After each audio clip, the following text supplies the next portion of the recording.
que não permaneceu no sepulcro nem conheceu a corrupção. Esse mistério nos abre uma janela para realidades que ainda escapam aos nossos olhos, mas que a fé nos permite contemplar. Enquanto caminhamos neste mundo, existe uma liturgia eterna acontecendo diante do trono de Deus. Os anjos cantam sem cessar, os santos exultam na visão da glória e toda a criação celeste proclama: Santo, Santo, Santo é o Senhor Deus do universo. Foi para essa glória que uma criatura humana foi conduzida de modo único e extraordinário. No esplendor da Jerusalém celeste, a mãe do Verbo encarnado é recebida em corpo e alma. Aquela que trouxe o Filho de Deus em seu ventre é introduzida na plenitude da vida, coroada de honra e envolvida pela alegria do céu. A corte dos anjos a acolhe, os santos contemplam o cumprimento das promessas.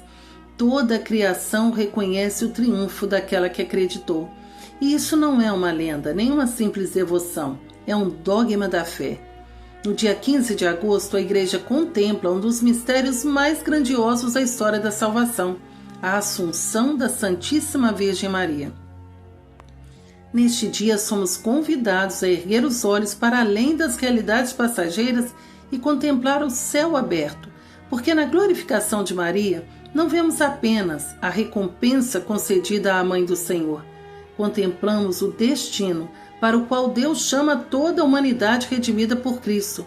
A Assunção não fala apenas de Maria, ela revela o futuro da Igreja. Naquela que já reina glorificada, contemplamos aquilo que um dia, pela graça de Deus, esperamos viver.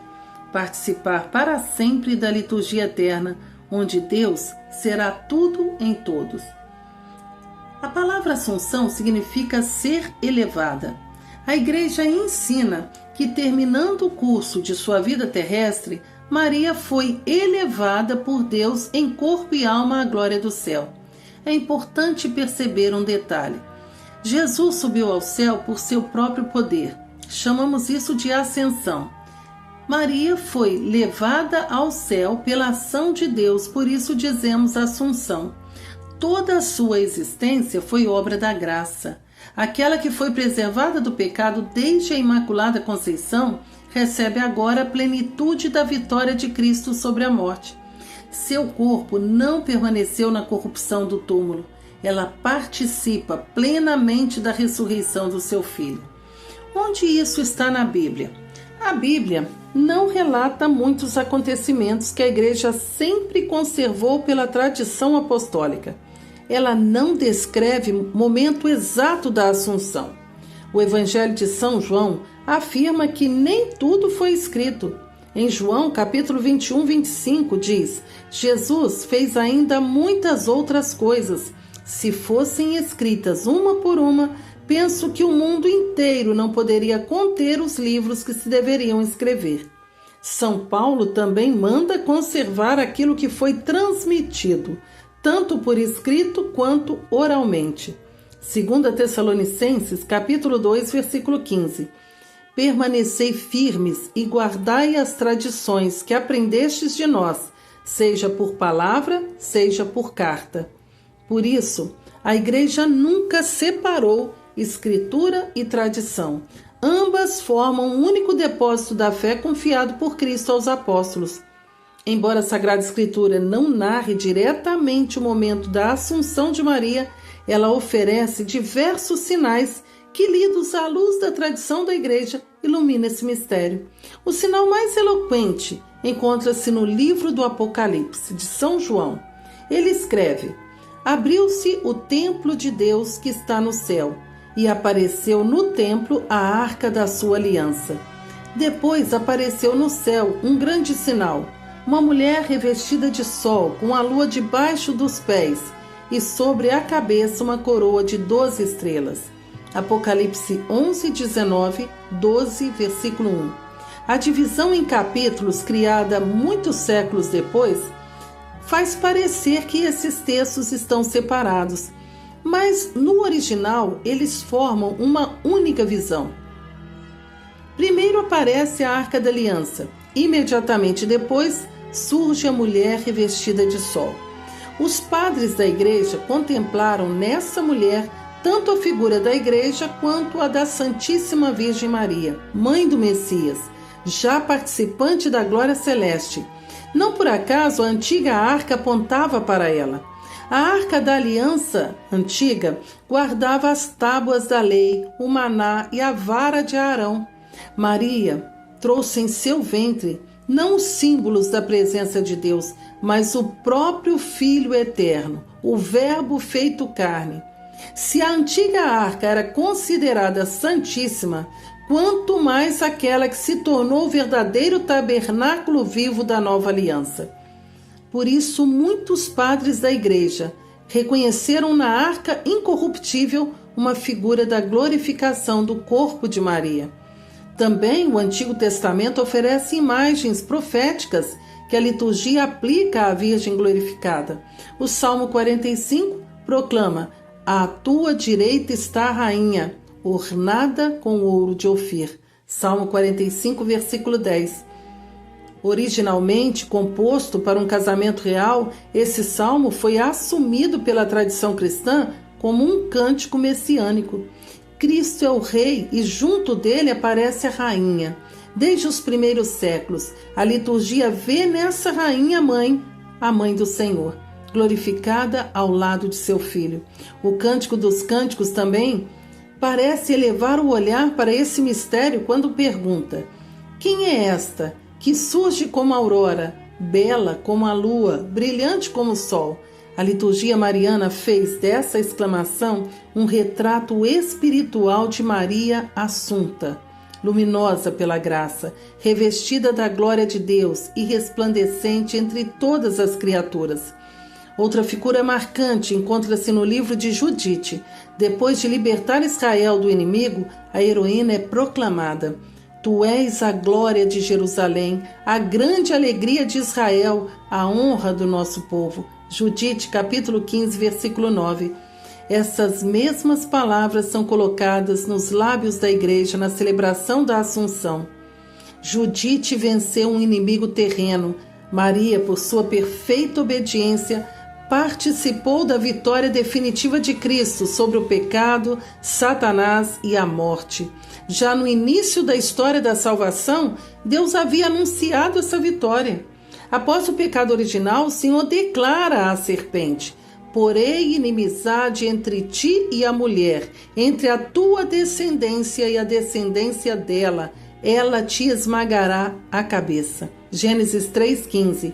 A Igreja sempre reconheceu nessa mulher uma figura de Maria, inseparavelmente unida ao seu Filho. Onde Cristo vence definitivamente a morte, sua mãe participa dessa vitória de modo singular. O Evangelho de São Lucas também revela a singularidade dessa eleição. O anjo Gabriel não a chama simplesmente pelo nome, mas a saúda, dizendo: "Alegra-te, cheia de graça." Lucas 1:28. No texto grego aparece a palavra kekaritomene, um particípio perfeito que indica uma graça recebida plenamente e cujos efeitos permanecem. Maria é apresentada como aquela que foi completamente transformada pela graça de Deus. Pouco depois, Isabel, cheia do Espírito Santo, proclama: "Bendita és tu entre as mulheres." Lucas 1:42. E a própria Maria profetiza: "Doravante todas as gerações me chamarão bem-aventurada." Lucas 1:48.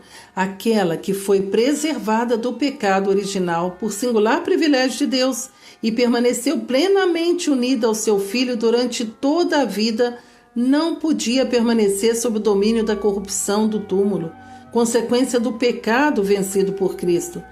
São Paulo confirma essa esperança ao ensinar, em 1 Coríntios, capítulo 15, versículos de 20 a 23, Cristo ressuscitou dentre os mortos como primícias dos que morreram, depois os que pertencem a Cristo. Cristo é o primeiro a ressuscitar para a vida gloriosa. Maria, unida a Ele de modo único, desde a encarnação até a cruz, é a primeira criatura humana a participar plenamente dos frutos dessa vitória. Nela, Deus antecipa aquilo que realizará em toda a igreja no fim dos tempos. Há ainda um belíssimo sinal no primeiro livro dos reis. Quando Betsabé, a mãe do rei Salomão, entra na presença do filho, a escritura relata, em 1 Reis, capítulo 2, versículo 19, o rei levantou-se para recebê-la, inclinou-se diante dela, sentou-se em seu trono e mandou colocar um trono para a mãe do rei, que se sentou à sua direita. No reino davídico, a rainha não era a esposa do rei, mas a sua mãe, chamada Gebirá, a rainha-mãe. Ela ocupava um lugar de honra, sentava-se à direita do rei e intercedia pelo povo. Jesus é o verdadeiro filho de Davi, o rei eterno cujo reino não terá fim. Se na antiga aliança o filho honrava sua mãe, colocando-a ao seu lado no trono, quanto mais o próprio Filho de Deus, que nos deu o mandamento de honrar pai e mãe. Não honraria aquela que lhe deu a natureza humana? Assim, a realeza de Maria não diminui a glória de Cristo, ao contrário, manifesta a grandeza do Filho que exalta sua mãe. Todos esses textos, contemplados em conjunto, formam um magnífico mosaico bíblico. À luz do Antigo Testamento encontra sua plenitude no Novo, e ambos são interpretados pela tradição viva da Igreja. Por isso, quando a Igreja proclama que Maria foi assunta em corpo e alma à glória do céu, ela não apresenta uma novidade inventada, ela reconhece, à luz da revelação, aquilo que Deus já havia deixado entrever nas Escrituras e que a fé do povo cristão conservou desde os primeiros tempos. Desde os primeiros séculos, os cristãos acreditavam que o corpo da mãe do Senhor não permaneceu no sepulcro. Conta a tradição que quando chegou o tempo determinado por Deus, os apóstolos espalhados pelas diversas regiões do mundo onde pregavam o Evangelho foram reunidos milagrosamente em Jerusalém para acompanhar os últimos momentos terrenos daquela que os havia acompanhado desde o cenáculo. Maria não morreu como nós sob o peso do pecado. A tradição fala de uma dormição, um adormecer suave, sem agonia, sem corrupção, porque nela não havia o veneno do pecado original que torna a morte um castigo. Ela simplesmente entregou sua alma nas mãos do Filho, cercada pelos apóstolos em oração. A tradição narra que São Tomé, o mesmo que precisou tocar as chagas do Senhor ressuscitado para crer, chegou atrasado, depois do sepultamento, e pediu para ver o corpo de Maria, uma última vez. Os apóstolos abriram um túmulo diante dele e o túmulo estava vazio. Em seu lugar, contam os relatos antigos, havia apenas flores, lírios e rosas, sinal de pureza e de glória. O corpo que havia gerado o Verbo encarnado, que havia amamentado, que o havia seguido até o Calvário, não conheceria a decomposição da carne. Havia sido elevado, glorificado. Esse relato, embora não seja uma narrativa histórica no sentido estrito, como registro documental, transmite através dos séculos algo que a fé da Igreja sempre reconheceu como verdadeiro. Maria está em corpo e alma na presença de Deus. Essa convicção aparece muito cedo na vida da Igreja. Já no século IV, as igrejas do Oriente celebravam solenemente a dormição. Nos séculos seguintes, grandes mestres da fé, como Santo Éfrem da Síria, São Germano de Constantinopla e, de modo especial, São João Damasceno, proclamaram que era inconcebível que o corpo daquela que trouxe Deus em seu ventre conhecesse a corrupção. São João Damasceno escreveu: era necessário que aquela que havia conservado intacta sua virgindade no parto, conservasse também seu corpo incorrupto depois da morte. Era necessário que aquela que carregou o Criador em seu seio habitasse nos tabernáculos divinos. Séculos mais tarde, a mística alemã Ana Catarina Emmerich recebeu em suas visões uma contemplação profundamente comovente desse mistério. Em suas visões, Ela descreve Maria cercada pelos apóstolos, envolvidas por uma paz indescritível. Após sua santa dormição, contempla os anjos acolhendo sua alma com cânticos de alegria. Em seguida, vê o corpo puríssimo da Mãe de Deus unido novamente à sua alma e elevado à glória celeste, enquanto uma multidão de espíritos angélicos acompanha sua entrada triunfal no céu. Ana Catarina descreve esse momento como uma verdadeira liturgia celeste. Os coros dos anjos exultam, os santos se alegram e Maria é conduzida ao encontro do Filho, recebendo a honra que Deus preparara para aquela que se chamou com humildade, a serva do Senhor. Essa visão não acrescenta nada ao conteúdo da fé, mas oferece uma bela contemplação daquilo que o dogma proclama, a glorificação plena da Mãe de Deus. Assim, através da liturgia, da pregação dos padres, da piedade do povo cristão e do testemunho constante da tradição, a Igreja foi guardando esse tesouro ao longo dos séculos. O que durante gerações foi celebrado, rezado e contemplado, tornou-se, em 1950, uma definição solene do magistério da Igreja. No dia 1º de novembro de 1950, o Papa Pio XII, depois de consultar todos os bispos do mundo e constatar o consenso unânime da fé católica sobre esse mistério, promulgou a Constituição Apostólica, o Deus Munificentíssimo. Nela, ele definiu como dogma de fé que Maria, terminando o curso de sua vida terrena, foi elevada em corpo e alma à glória celeste.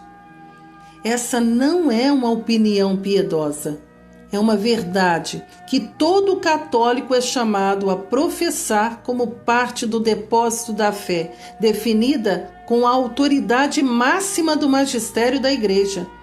E é importante notar que o Papa Pio XII não inventou essa verdade em 1950. Ele reconheceu, confirmou e proclamou solenemente aquilo que a Igreja já cria e celebrava havia mais de 1500 anos. O dogma nasce da fé viva do povo de Deus, atestada pela liturgia, pelos padres, pelos santos, pela consciência universal da Igreja, e o magistério, no momento oportuno, sela essa certeza com autoridade infalível. O Catecismo da Igreja Católica, no parágrafo 966, resume essa verdade com precisão. A Imaculada Virgem, preservada, isenta de toda a mancha do pecado original, foi elevada à glória celeste, alma e corpo, ao fim do curso de uma vida terrena, sendo exaltada pelo Senhor como Rainha do Universo. Reparem na lógica interna desse mistério. A mesma graça que preservou Maria do pecado original desde a sua concepção é a graça que a preservou da corrupção do sepulcro. Onde não há pecado, não há o seu fruto amargo, que é a morte, como ruína definitiva do corpo. A Imaculada Conceição e a Assunção são as duas faces da mesma medalha. Uma diz respeito ao início da vida de Maria, a outra ao fim, e ambas revelam a mesma verdade, que ela foi, do primeiro ao último instante, inteiramente pertencente a Deus. São João Paulo II também explicou que a glorificação corporal de Maria é uma antecipação da ressurreição prometida aos justos no fim dos tempos.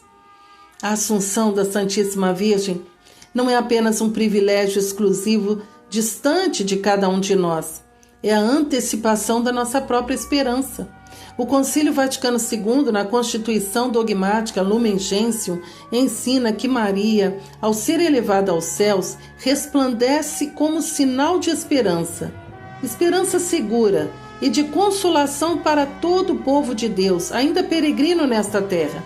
Ela não é uma exceção isolada da história da salvação, ela é um modelo antecipado daquilo que a Igreja inteira espera. A ressurreição do corpo, a glorificação plena, o céu, não apenas como destino da alma, mas como plenitude de toda a nossa humanidade, corpo incluído. Quando professamos no credo, creio na ressurreição da carne, estamos professando aquilo que já se cumpriu em Maria. Ela chegou primeiro. Ela é, como dizem os santos, a aurora que anuncia o dia pleno. Por isso, a Assunção não é um mistério distante e abstrato, é profundamente pessoal. Diz respeito ao seu corpo, às suas dores, ao seu cansaço, à sua própria mortalidade. Diz que a matéria não é descartável para Deus, que o corpo que você habita agora não é uma prisão a ser abandonada, mas algo destinado à glória. E Maria, assunta ao céu, não deixou de ser mãe. Ao contrário, glorificada junto de Deus, permanece ainda mais próxima de seus filhos peregrinos. Diante do Filho, ela continua a exercer sua missão materna, intercedendo por nós com o mesmo coração que um dia acolheu Jesus, acompanhou seus passos e permaneceu de pé junto à sua cruz. Ela conhece o caminho, conhece a dor, conhece a espera e agora, já glorificada, aponta para onde todos nós somos chamados a chegar. Por isso, quando atravessamos este vale de lágrimas, não caminhamos sem esperança. Temos uma mãe no céu, uma rainha que já contempla a glória, a qual nós ainda caminhamos. E é justamente por isso que a igreja, ao contemplar Maria glorificada, não permanece em silêncio. Ela levanta os olhos para aquela que já chegou e lhe confia a própria caminhada. E talvez nenhuma oração exprima tão profundamente essa confiança quanto aquela que a igreja reza. Salve Rainha, Mãe de Misericórdia, vida, doçura e esperança nossa.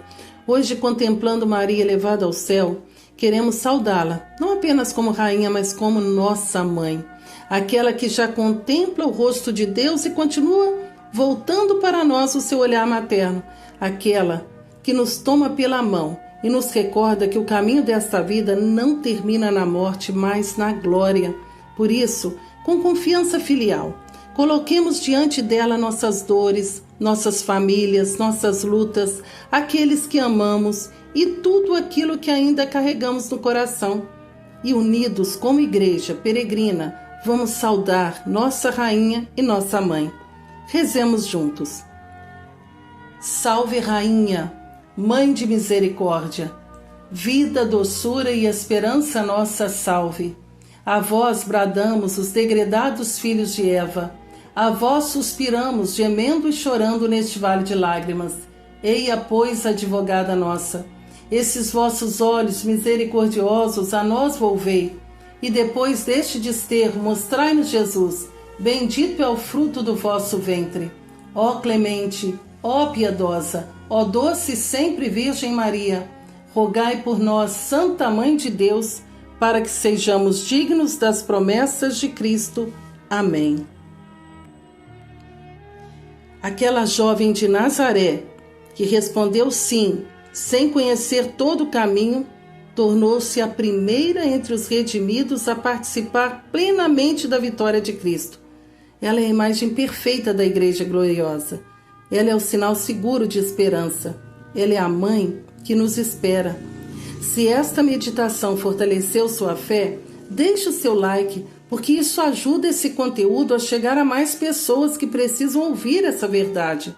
Compartilhe esse vídeo com a sua família, com seu grupo de oração e com aqueles que querem conhecer mais esse mistério.